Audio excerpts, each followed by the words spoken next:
So my name is Ellyzabeth Adler, and I am the Executive Director and Founder for Chicago Dance Theater Ensemble.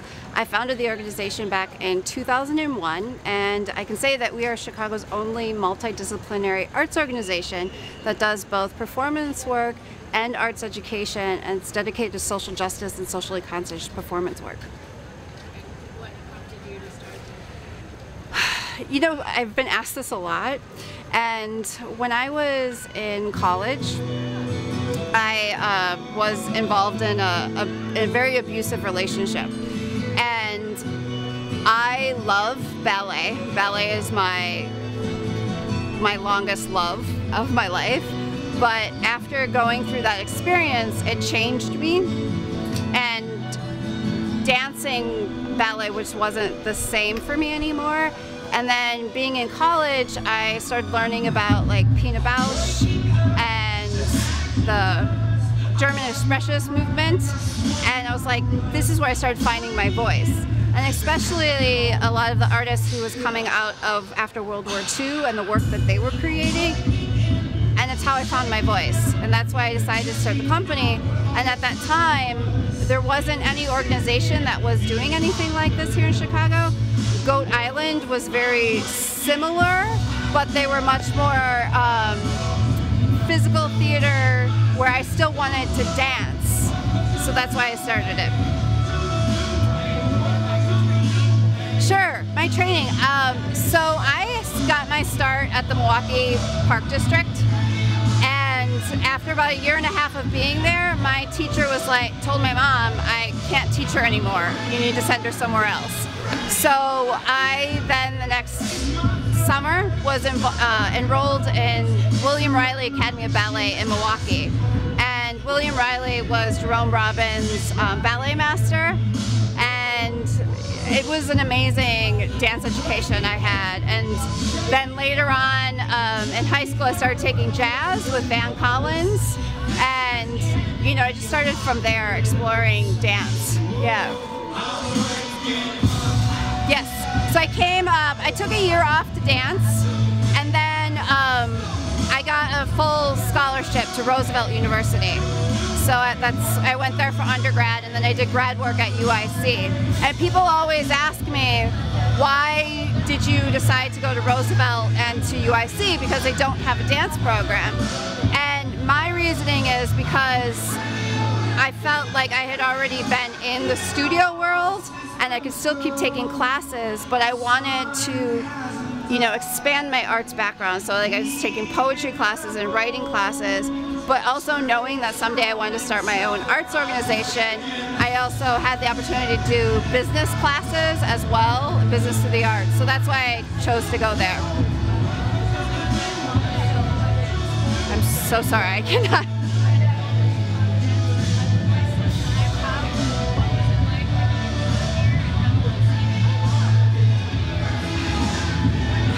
How has it evolved the last 20 years?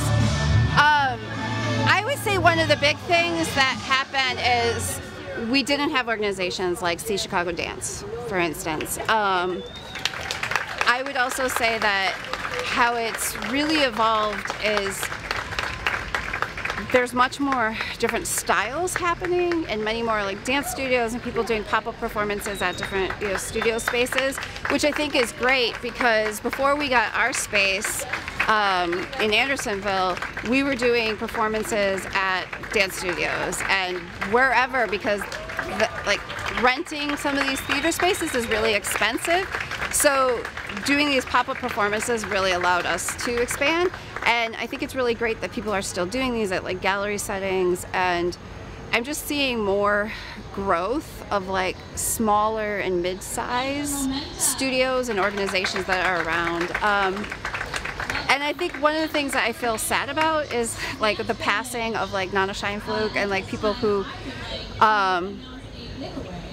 they don't know the history that she started, especially with Millenium Park, and they were one of the very first dance companies that did the arts partnership program.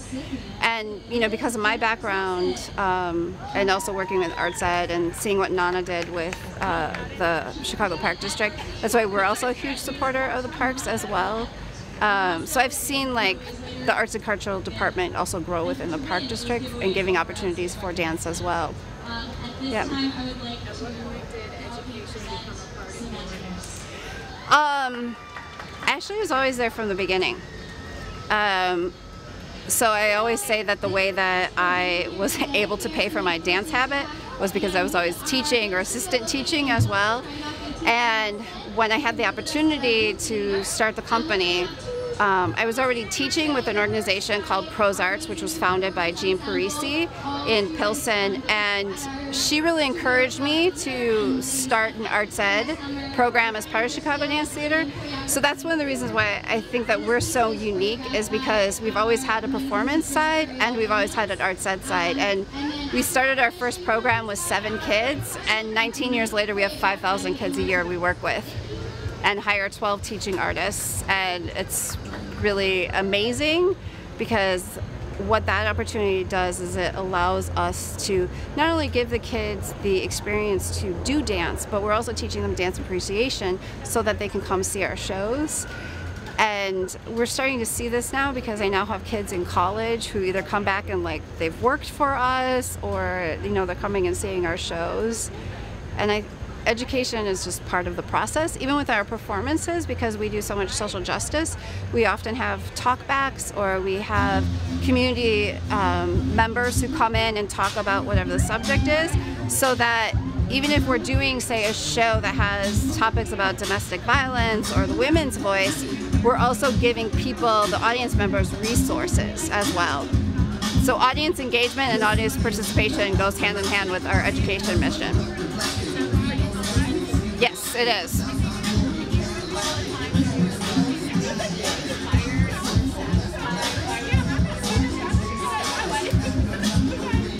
That's an interesting question, because I feel like there's been lots of times in which I've been really inspired, and on the performance side, one time in particular, we have a piece called Unraveling Bill, and the story came from my neighbor, who is also my friend. Her brother, 6 months after coming back from Iraq, killed himself. And so we created this story using her story, but then there's one person doing the monologue of her story, and then the dancer, Teresa is what we call him, and then there was like dance and physical movement that was also depicting the story. And we performed this at an event that was like, it was called Survivor's Day. And as I was walking off the stage, this man pulled me aside and he was like, "Thank you." And I was like, you know, "Thank you very much, you know, for coming." And he's like, "No, you don't understand." He said, he told me a story that he was just walking by and saw, you know, a sign that, you know, we were going to be doing this. And so he stopped in, and he said that what we were speaking on stage and how we were moving is exactly the way that he was feeling. And the reason why he came to Chicago was to get help from the VA center, because just last week he attempted suicide. And so I sat and talked to him for a long time, and knowing that, yes, the dialogue, but also he said the movement and the way that the people who were depicting the soldiers was how he was feeling, that just, that's why I do what I do, you know? And then this happens every year, like working with kids, and whether I'm teaching them or coming into the classroom and seeing one of my teaching artists, and we work with pretty much 90% of the kids we work with are low income and tough background kids, basically, and seeing the growth and the change that they do, and I don't know, just that's what I get inspired with every day, and seeing how the teaching artists who work with us just go and change people's lives, that's what inspires me every day. Thank you. Yeah, sure, I totally can. So up until 5 years ago, I was the one who did it all. You know, we always had a grant writer. We've always had, you know, someone to help us out with marketing, but all the administrative runnings of the company, from the arts ed side to all the artistic direction, I was doing it. And when I turned 40, I went to India, and maybe it is the India epiphanies that happen, but I basically came back and I was like, I can't continue to do this all. And I don't want to shut the company down, but we need to change it from a founder-based organization into an institution in Chicago. So that is when we hired our first ever artistic director, Sarah Maslanka, and she was with us for 4.5 years, and she is the reason why we were able to expand and to have stability, because she took the artistic direction, not just the creation of the work we were doing, because that was always solid, but I think also some notoriety within the community and bringing more people in. And so Sarah left to go pursue some opportunities in California, and Maggie Robinson, who's been working with us for the last 3 years, is taking on as interim director. And it's great because we planned out this whole season, which touches on all of like some of our key basic themes that we've had over the years, from gender equality to race and equity to the women's voice and immigrations, our themes for the year. And Maggie and I have been planning now, you know, we have our 20th and 21st season planned out. That's all a retrospective of past work. And so I'm excited about the changes that are happening, because my goal of moving it from a founder-based organization into an institution, so that if I need to take some time off to have a personal life, or I need to just step back a little bit, it's there, you know. And I feel that there's still support to have our arts ed side growing, and it's just wonderful, actually, the change. Yeah. Sure.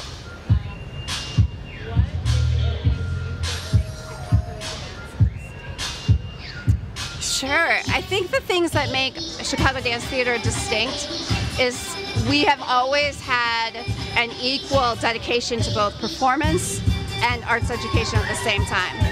The other things that make us totally unique is that we really are a multidisciplinary arts organization.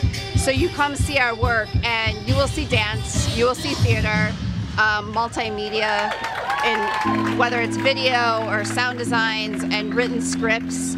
But I think also too what makes us unique is that we've always had this dedication to social justice and socially conscious work. Yeah. And what about the Chicago dance scene in general? Is there something distinct about Chicago and the dance that's produced here? Yeah, so I think what makes the Chicago dance scene very unique, and I can say this as an organization that toddles between the theater world and the dance world, and we've had to create our own world in between. So we've been also very part of the theater scene too. And what makes the theater scene unique, just like the dance scene, is that there is pop-up organizations who want to create performance work, or the storefront theater. I think that the dance world should start honing that term too. So when they're doing work at different studios or gallery settings, it's the same thing that the theater world is doing too. And that's what makes Chicago unique, is that we are hardworking people who want to do our art.